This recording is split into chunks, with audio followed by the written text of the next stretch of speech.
નમસ્કાર મિત્રો, આજના સ્તવન બાઇબલ અભ્યાસમાં ફરીથી આપનું સ્વાગત કરતા હું આનંદની લાગણી અનુભવું છું. તમે દરરોજ તમારા પ્રતિભાવો અમને જણાવો છો અને ફોન કરીને ઉત્તેજન આપો છો, તે બદલ ખૂબ આભાર. આજે આપણે માથીની સુવાર્તાના 5મા અધ્યાયની 1 થી 26 કલમોનો અભ્યાસ કરવાના છીએ. તેમાં ઈસુએ આપેલ પહાડ પરના ઉપદેશ વિશે ઊંડાણથી અભ્યાસ કરીશું. તો ચાલો તમારું બાઇબલ અને નોટપેન લઈને તૈયાર થઈ જાઓ.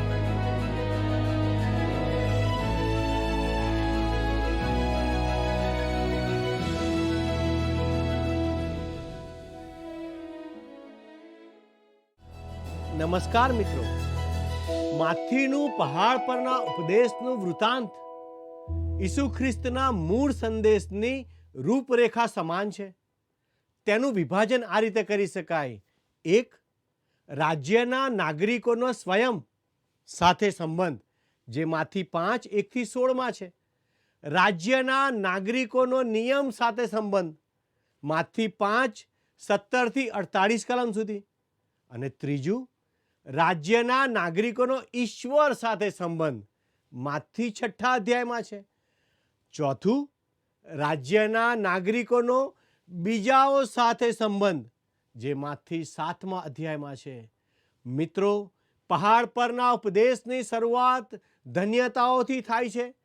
આ તો વર્તણૂક સંબંધીની વાત છે અને તે દર્શાવે છે કે રાજ્યના નાગરિકો ધન્યતાઓમાં દર્શાવવામાં આવ્યા છે તેવા હોવા જોઈએ. મિત્રો, હવે આ શાસ્ત્ર ભાગને શા માટે તેને પહાડ પરનો ઉપદેશ કહેવામાં આવે છે? મિત્રો, એક બાબત ધ્યાનમાં રાખો કે પહાડ પરનો ઉપદેશ કોઈ ચોક્કસ સમુદાયને આપવામાં આવ્યો ન હતો. તે તો જેઓ ઈસુના શિષ્યો બની ગયા હતા તેમને આપવામાં આવ્યો છે.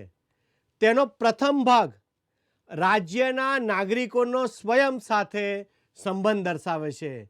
મિત્રો, માથી 5 તેની 1 અને 2 કલમ જણાવે છે, ત્યારે ઘણા લોકને જોઈને તે પહાડ પર ચડી ગયો અને તેના બેઠા પછી તેના શિષ્યો તેની પાસે આવ્યા અને તેણે પોતાનું મોં ઉઘાડીને તેઓને ઉપદેશ કરતા કહ્યું કે. મિત્રો, પહાડ પરનો ઉપદેશ તેમના શિષ્યોને આપ્યો કારણ કે તેમણે સમુદાયને અને તેની જરૂરિયાત જોઈ હતી. તેથી પરોક્ષ રીતે તે સમુદાયને આપવામાં આવ્યો. આપણા સમયમાં માણસે પ્રથમ ખ્રિસ્ત પાસે આવવાની જરૂર છે. વાસ્તવિકતામાં રાજ્ય સ્થગિત કરવામાં આવ્યું છે. તેની હાલની સ્થિતિમાં બી એટલે ઈશ્વરનું વચન રોપવામાં આવી રહ્યું છે. આ દુનિયામાં આપણું કામ બી રોપવાનું છે અને તે દિવસ આવી રહ્યો છે કે ખ્રિસ્ત આ પૃથ્વી પર તેમનું રાજ્ય સ્થાપશે. મિત્રો, હવે 3 કલમ વાંચીએ. આત્મામાં જેઓ રાંક છે તેઓને ધન્ય છે, કેમ કે આકાશનું રાજ્ય તેઓનું છે. મિત્રો, આ વચન એવું જણાવતું નથી કે આત્મામાં રાંક કેવી રીતે બની શકાય. તે ફક્ત જણાવે છે આત્મામાં જેઓ રાંક છે તેઓને ધન્ય છે. આ 12 વચનોમાં આપણા પ્રભુએ 9 વાર ધન્ય શબ્દનો ઉપયોગ કર્યો છે. જો કે ગીતશાસ્ત્રની શરૂઆત પણ આવા જ શબ્દોથી થાય છે. તે માણસને ધન્ય છે. ગીતશાસ્ત્ર 1 અને 1. આ મૂસાના નિયમશાસ્ત્રના અભિશાપ કરતા વિરુદ્ધ છે. યહોશુઆને કહેવામાં આવ્યું કે જ્યારે ઇસ્રાયેલના લોકો યર્દન પાર કરીને આવે ત્યારે તેમણે ગેરેઝીમ પર્વત પર આશીર્વાદ આપવા માટે ઊભા રહેવું અને ત્યાર પછી એબાલ પર્વત પર અભિશાપ આપવા માટે ઊભા રહેવું. પહાડ પરના ઉપદેશના આશીર્વાદ એબાલ પર્વતના અભિશાપની સ્પષ્ટ વિરુદ્ધમાં છે અને ગેરેઝીમ પર્વતના આશીર્વાદો કરતાં અધિક છે, કારણ કે કેવળ ખ્રિસ્ત જ આશીર્વાદો લાવી શકે છે. હાલના દિવસોમાં ફક્ત ઉદ્ધાર પામેલો પાપી જ તેના આત્માનું રાંકપણું જાણે છે. આત્મામાં જેઓ રાંક છે તેઓને ધન્ય છે. પહાડ પરનો ઉપદેશ લોકોને આત્મામાં રાંક બનવાને બદલે જે વેપારીની આપણે વાત કરી હતી તેના જેવા અભિમાની બનાવે છે. તે અભિમાન કરતો હતો કે પહાડ પરનો ઉપદેશ તેનો ધર્મ છે, પણ તે કશું જ પાળતો નહોતો. મારા દર્શક મિત્રો, છેતરાશો નહીં. ફક્ત અને ફક્ત ઈશ્વરનો આત્મા જ તમને તમારા આત્માનું રાંકપણું દેખાડી શકે છે. પ્રભુ ઈસુ તેમના શિષ્યોને પહાડ પરના ઉપદેશમાં એવું શીખવી રહ્યા ન હતા કે તેઓ કેવી રીતે આકાશના રાજ્યના નાગરિક બની શકે. તેઓ આકાશના રાજ્યના નાગરિક બની ચૂક્યા છે. આજે વિશ્વાસીઓ આત્મામાં ખૂબ રાંક છે, આત્મિકતામાં કંગાળ છે, પણ આપણી પાસે એવું કશું છે જે સોના અને ચાંદી કરતાં મૂલ્યવાન છે. સંત પાઉલ 2 કોરિન્થી 6:10 કહે છે, દરિદ્રી જેવા છતાં ઘણાને ધનવાન કરનારા છીએ, નાદાર જેવા છતાં સર્વસંપન્ન છીએ. જેઓ ખ્રિસ્તની સાથે ચાલે છે તે આત્મિક રીતે ધનવાન છે. વાલા મિત્રો, બીજી ધન્યતા 4 કલમમાં મળે છે. ત્યાં આ પ્રમાણે લખ્યું છે, જેઓ શોક કરે છે તેઓને ધન્ય છે, કેમ કે તેઓ દિલાસો પામશે. મિત્રો, આ નોંધવું રસપ્રદ છે કે જે વિચારો ધન્યતાઓમાં વ્યક્ત કરવામાં આવ્યા છે તે બીજા વચનોમાં પણ જોવા મળે છે. આત્મામાં રાંકને સફાન્યા 3 અને 12 દર્શાવવામાં આવ્યા છે. જેઓ શોક કરે છે તેમને દિલાસો આપવામાં આવશે. તેનું ઉદાહરણ મીખા પ્રબોધકના 7મા અધ્યાયમાં મળે છે. મિત્રો, કલમ 5માં લખ્યું છે, જેઓ નમ્ર છે તેઓને ધન્ય છે, કેમ કે તેઓ પૃથ્વીનું વતન પામશે. આ આપણને ગીતશાસ્ત્ર 37 અને 11માં જોવા મળે છે. આજે આપણે જે સમયમાં જીવીએ છીએ તેમાં નમ્ર વ્યક્તિને પૃથ્વીનો વારસો મળતો નથી. તેથી વાસ્તવમાં પહાડ પરનો ઉપદેશ આજે અમલમાં નથી, પણ જ્યારે ખ્રિસ્ત રાજ કરશે ત્યારે નમ્ર વ્યક્તિઓ પૃથ્વીનો વારસો પામશે. મિત્રો, તમે કેવી રીતે નમ્ર બની શકો? ભાલા દર્શક મિત્રો, આપણા પ્રભુ નમ્ર અને રાંક હતા. આપણે ઈસુ ખ્રિસ્ત સાથે સ્વર્ગના સહવારસો છીએ. આપણને કહેવામાં આવ્યું છે કે પવિત્ર આત્માનું ફળ પ્રેમ, આનંદ, શાંતિ, સહનશીલતા, માયાળુપણું, ભલાઈ, વિશ્વાસુપણું, નમ્રતા તથા સંયમ છે. ફક્ત પવિત્ર આત્મા જ તમને નમ્ર બનાવી શકે છે. મારા પ્રિય દર્શક મિત્રો, જો તમે પોતે નમ્ર બની શકતા હોત તો તમે પોતાના માટે અભિમાન કરતા હોત અને તમારી નમ્રતા જતી રહી હોત. નમ્ર સ્વબળે બની શકાતું નથી, પણ આત્માના પ્રયાસથી બની શકાય છે. ફક્ત પવિત્ર આત્મા જ તેની શરણે આવેલા વિશ્વાસીના હૃદયમાં નમ્રતા ઉપજાવી શકે છે. જે વિશ્વાસીએ પવિત્ર આત્માનું ફળ ઉપજાવવાનું રહસ્ય જાણી લીધું છે તે આ ધન્યતાઓ તરફ ફરી શકે છે અને વાંચી શકે છે. જેઓ નમ્ર છે તેઓને ધન્ય છે, કેમ કે તેઓ પૃથ્વીનું વતન પામશે અને તે નમ્રતાનો બદલો હજી ભવિષ્યમાં મળવાનો છે. 1 કોરિન્થી 6:2 સંત પાઉલે કરિન્થના વિશ્વાસીઓને પૂછ્યું હતું કે સંતો જગતનો ન્યાય કરશે એ શું તમે જાણતા નથી? ધન્યતાઓનો વર્તમાન ઉપદેશ ઈશ્વરના બાળકે તેના પોતાના જીવનમાં સ્વીકારવાનો છે, પણ તે પોતાના બળથી કરી શકતો નથી. નમ્રતા ફક્ત પવિત્ર આત્માનું ફળ જ હોઈ શકે. ત્યાર પછી 6મું વચન કહે છે, જેઓને ન્યાયપણાની ભૂખ તથા તરસ છે તેઓને ધન્ય છે, કેમ કે તેઓ ધરાશે. મિત્રો, શું સાંસારિક માણસને ન્યાયપણાની ભૂખ અને તરસ લાગી શકે? 1 કોરિન્થી 2:14 લખ્યું છે, સાંસારિક માણસ દેવના આત્માની વાતોનો સ્વીકાર કરતું નથી, કેમ કે તે વાતો તેને મૂર્ખતા જેવી લાગે છે અને તેઓ આધ્યાત્મિક રીતે સમજાય છે, માટે તે તેમને સમજી શકતું નથી. સાંસારિક માણસ આત્મિક માણસની વિરુદ્ધ છે. 1 કોરિન્થી 1:30 જણાવે છે, તમે ઈસુ ખ્રિસ્તમાં છો, તે તો દેવ તરફથી આપણે સારું જ્ઞાન, ન્યાયપણું, પવિત્રીકરણ તથા ઉદ્ધાર થયો છે. ભાલાઓ, 7મી કલમ જોઈએ, ત્યાં આ પ્રમાણે લખ્યું છે, દયાળુઓને ધન્ય છે, કેમ કે તેઓ દયા પામશે. મિત્રો, આ ધન્યતા માટે આપણા સમયમાં ગેરસમજ જોવા મળે છે, કારણ કે તે શરતી છે, જે જણાવે છે કે દયા મેળવવા માટે આપણે દયાળુ બનવું પડે. આ શરતને લીધે આપણે દયા પ્રાપ્ત કરતા નથી.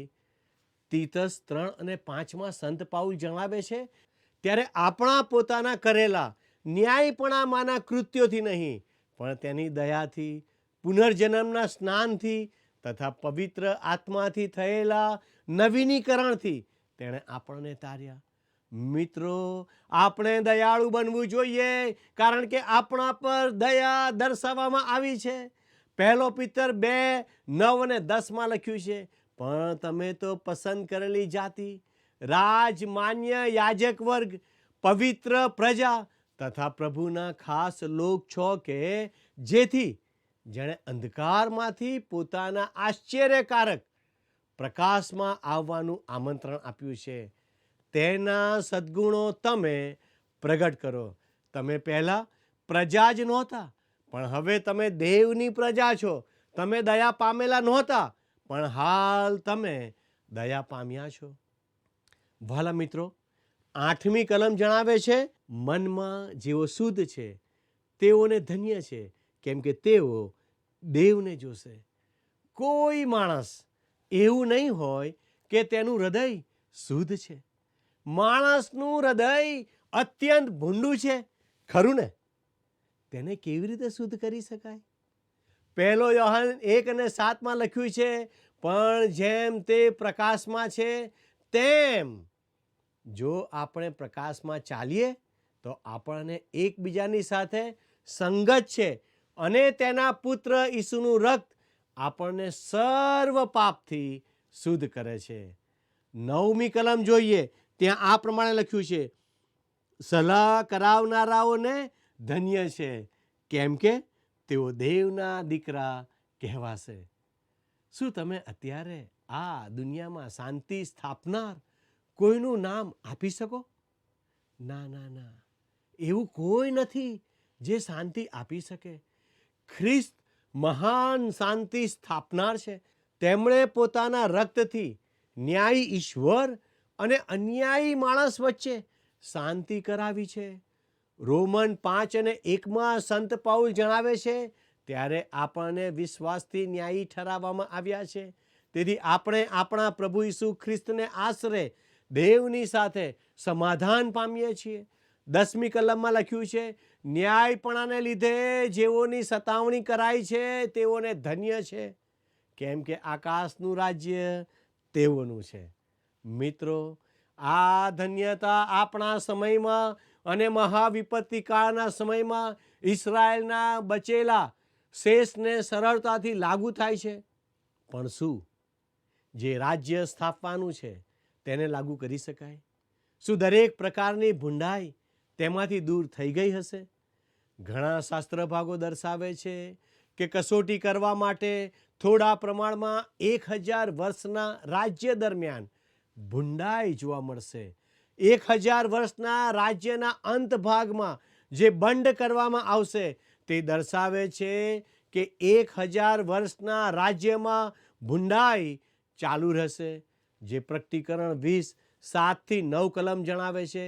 વાલા મિત્રો, હવે 13 અને 14 કલમ વાંચીએ, ત્યાં આ પ્રમાણે લખ્યું છે, તમે જગતનું મીઠું છો, પણ જો મીઠું બેસ્વાદ થયું હોય તો તે સાથી ખારું કરાશે. બહાર ફેંકાવા તથા માણસોના પગ તળે છુંદાવા વગર તે બીજા કંઈ કામનું નથી. તમે જગતનું અજવાળું છો. પહાડ પર વસાવેલું નગર સંતાઈ રહી શકતું નથી. પ્રિય દર્શક મિત્રો, ઈશ્વરના લોકો કોઈ પણ સમયે અને કોઈ પણ પરિસ્થિતિમાં મીઠા અને અજવાળા સમાન છે. સ્કોટિશ ભાષાના અનુવાદ પ્રમાણે સ્વાદને બદલે તેનાથી મૂલ્યવાન શબ્દ લાક્ષણિક ગુણ વાપર્યો છે. જો મીઠું પોતાનો લાક્ષણિક ગુણ ગુમાવી દે તો શું થાય? મિત્રો, આજે સમસ્યા એ છે કે મોટા ભાગના વિશ્વાસી લોકોએ તેમનો લાક્ષણિક ગુણ જ નથી ગુમાવ્યો, પણ તેમણે પોતાનો ઉત્સાહ પણ ગુમાવી દીધો છે. આપણી પાસે બહુ ઓછા વિશ્વાસીઓ છે જેમની પાસે પોતાનો લાક્ષણિક ગુણ અને ઉત્સાહ જોવા મળે છે. હવે મીઠાને કારણે આથો ચડતો નથી, પણ તેને સાચવી રાખે છે. આપણે પણ આ પૃથ્વી પર મીઠા સમાન બનીને સારાપણાનો પ્રભાવ આ દુનિયામાં ચાલુ રાખવો જોઈએ. મિત્રો, વિશ્વાસીઓ આ જગતમાં અજવાળા સમાન છે. સાચે જ આપણા માટે આ જબરજસ્ત સિદ્ધાંત છે. આપણે જ્યાં કંઈ જઈએ ત્યાં અજવાળું બનવાની જરૂર છે. આપણા પોતાનામાં પ્રકાશ નથી, પણ ઈશ્વરનું વચન અજવાળું છે. અજવાળું બનવું એટલે એ ક્યાં બીજી રીતે આપણે ઈશ્વરનું વચન આપવાનું છે. તેનો અર્થ એ નથી કે તમે દરેક સમયે ઈશ્વરનું વચન કહેતા રહો, પણ તેનો અર્થ એ છે કે ઈશ્વરે તમને જે પ્રકાશ આપ્યો છે તેને વહેંચો. ઘણી બધી રીતે તમે અજવાળું બની શકો છો. મિત્રો, હવે 16મી કલમ વાંચીએ. ત્યાં આ પ્રમાણે લખ્યું છે, તેમજ તમે તમારું અજવાળું લોકોની આગળ એવું પ્રકાશવા દો કે તેઓ તમારી રૂઢિકરણીઓ જોઈને આકાશમાંના તમારા બાપની સ્તુતિ કરે. મિત્રો, કેટલાક મુક્ત વિચારસરણી ધરાવનાર લોકો એવું કહે છે કે પહાડ પરનો ઉપદેશ ઈશ્વર કેન્દ્રિત નથી, પણ માનવ કેન્દ્રિત છે. પણ અહીં સ્પષ્ટ છે કે પહાડ પરનો ઉપદેશ માણસને કેન્દ્રમાં રાખતો નથી, પણ ઈશ્વર કેન્દ્રિત છે.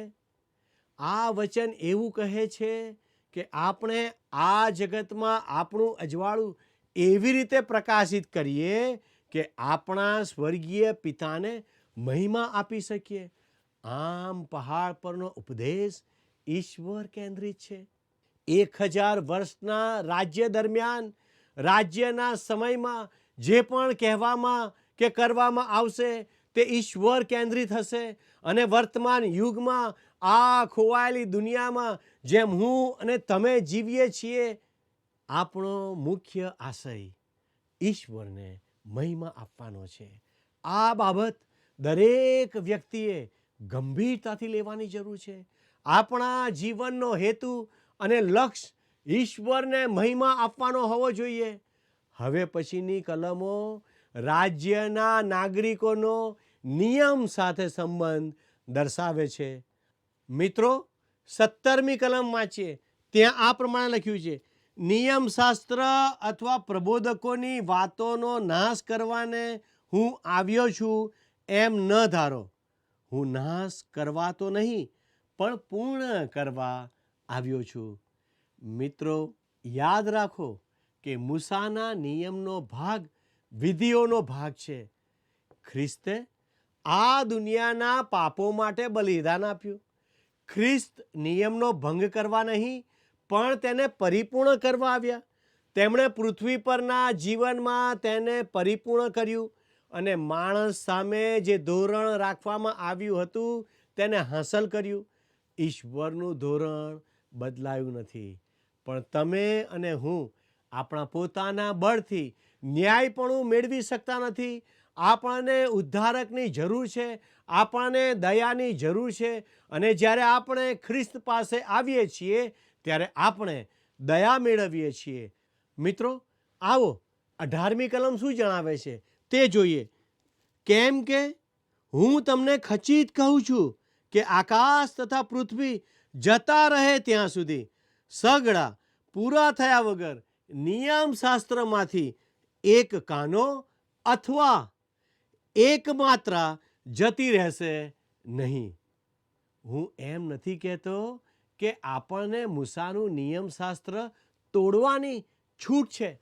હકીકત તો એ છે કે તે નિયમ હજુ પણ ધોરણ માટે શ્રેષ્ઠ છે.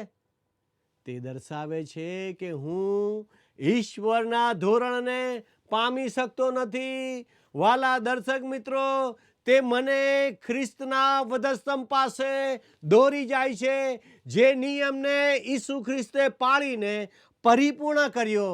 તેનો સ્વીકાર કરીને હું તેનું સંપૂર્ણ રીતે પાલન કરી શકું છું. મિત્રો, 19મી કલમ કહે છે, એ માટે આ સૌથી નાની આજ્ઞાઓમાંની એક જો કોઈ તોડશે ને માણસોને એવું કરતા શીખવશે તો તે આકાશના રાજ્યમાં સૌથી નાનો કહેવાશે. પણ જે કોઈ તે પાળશે ને શીખવશે તે આકાશના રાજ્યમાં મોટો કહેવાશે. પ્રિય મિત્રો, તમે આજ્ઞાઓ તોડીને આગળ વધી શકો નહીં. તમે તમારા બળમાં તેને પાળી શકતા નથી. તેને તમે એક જ રીતે, એટલે પ્રભુ ઈસુ પાસે આવીને તેમની પાસેથી ઉદ્ધાર, સામર્થ્ય અને શક્તિ મેળવીને પાળી શકો છો. આજ્ઞાઓ ઉદ્ધારનો માર્ગ નથી, પણ પ્રભુ ઈસુનો સ્વીકાર કરવાનો માર્ગ બતાવનાર સાધન છે. મિત્રો, કલમ 20 જણાવે છે, કેમ કે હું તમને કહું છું કે શાસ્ત્રીઓના તથા ફરોશીઓના ન્યાયપણા કરતાં જો તમારું ન્યાયપણું વધારે ન હોય તો આકાશના રાજ્યમાં તમે નહીં જ પેસશો. મિત્રો, ફરોશીઓ પાસે નિયમ પ્રમાણેનું ન્યાયપણું મેળવવાની ઉચ્ચ લાયકાત હતી, પણ તે સ્વીકાર્ય ન હતી. તમે અને હું તેમની લાયકાતથી આગળ કેવી રીતે વધી શકીએ? આપણા પોતાના પ્રયત્નોથી તે અશક્ય છે. આપણા માટે ખ્રિસ્ત દ્વારા જ તે શક્ય છે. મિત્રો, આવો 21 અને 22મી કલમ વાંચીએ. ત્યાં આ પ્રમાણે લખ્યું છે, હત્યા ન કર, ને જે કોઈ હત્યા કરે તે અપરાધી ઠરવાના જોખમમાં આવશે.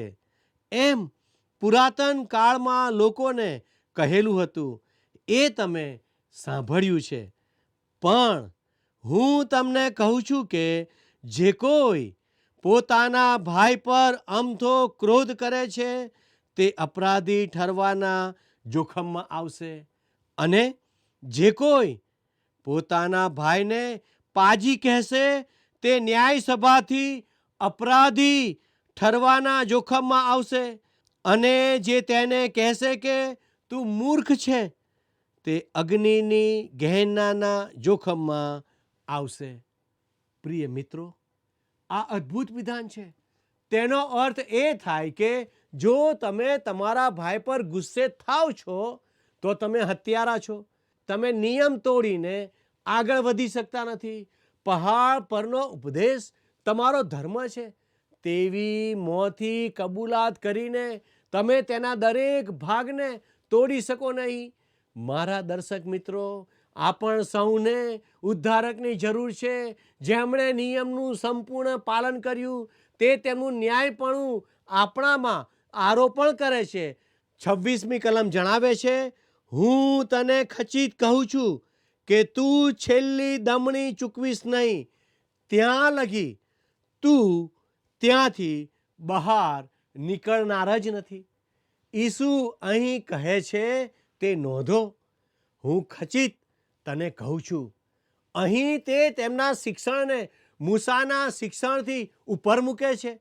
જો કે આ રીતે તે પોતાને નિયમ આપનાર અને તેનું અર્થઘટન કરનારના સ્થાને મૂકે છે. વાલા દર્શક મિત્રો, મારો સમય હવે પૂરો થાય છે. વહાલા દર્શક મિત્રો, આ શિક્ષણ તમને લાભદાયી બન્યું છે તો આજે જ તમારો ફોન લો અને અમારા પ્રતિનિધિ સાથે વાર્તાલાપ કરો. વહાલા મિત્રો, આ શિક્ષણમાં આગળ અભ્યાસ કરવા અમારા આ કાર્યક્રમમાં નિયમિત રીતે જોડાશો. ઈશ્વર આપને આશીષ આપો. આમેન.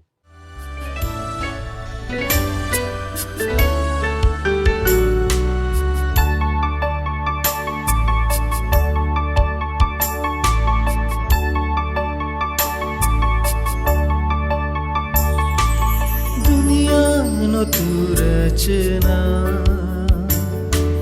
મુજનો તું તારણહાર. દુનિયાનો તું રચના, મુજનો તું તારણહાર. શરણે તારા આવું હું, કરજે મારો સ્વીકાર, કરજે મારો સ્વીકાર. દુનિયાનો તું રચના, મુજનો તું તારણહાર. દુનિયાનો તું રચના, મુજનો તું તારણહાર. શરણે તારા આવું હું, કરજે મારો સ્વીકાર, કરજે મારો સ્વીકાર. દુનિયાનો તું રચના. મિત્રો, પહાડ પરનો ઉપદેશ આપણને સમજાવે છે કે ઈશ્વરનું ધોરણ માનવીય ધોરણો કરતાં ઘણું ઊંચું અને આત્મિક છે. તે આપણી આત્મિક નબળાઈનું ભાન કરાવે છે અને સાચા ઉદ્ધારક એટલે ઈસુ ખ્રિસ્ત તરફ દોરી જાય છે. આ ઉપદેશ માત્ર ભવિષ્યના રાજ્ય માટે જ નહીં, પરંતુ વર્તમાનમાં વિશ્વાસીઓને જગતનું મીઠું અને અજવાળું બનવા પ્રોત્સાહિત કરે છે. આ શિક્ષણનો મુખ્ય હેતુ આકાશમાંના પિતાનો મહિમા કરવાનો છે. તો આજે તમે એમ કરશો? મિત્રો, જો અમારું આજનું પ્રસારણ આપને માટે લાભદાયી બન્યું હોય તો અમને ચોક્કસ જણાવશો. તે માટે અમારો સંપર્ક નંબર છે 94 29 37 56 10 9429 37 5610. ચાલો આજના પ્રશ્ન તરફ જઈએ. પહાડ પરના ઉપદેશની શરૂઆત શાનાથી થાય છે? એ આજ્ઞાઓથી, બી ધન્યતાઓથી, સી દ્રષ્ટાંતોથી, ડી પ્રાર્થનાથી. ગત પ્રશ્નનો જવાબ છે બી સિમોન પિત્તર અને આંદ્રિયા. મિત્રો, આપના પ્રતિભાવો અને આજના પ્રશ્નનો જવાબ અમને જલ્દીથી મોકલી આપશો. આભાર. શું તમને આ કાર્યક્રમ ગમ્યો? અત્યારે જ અમને મિસ કોલ કરો.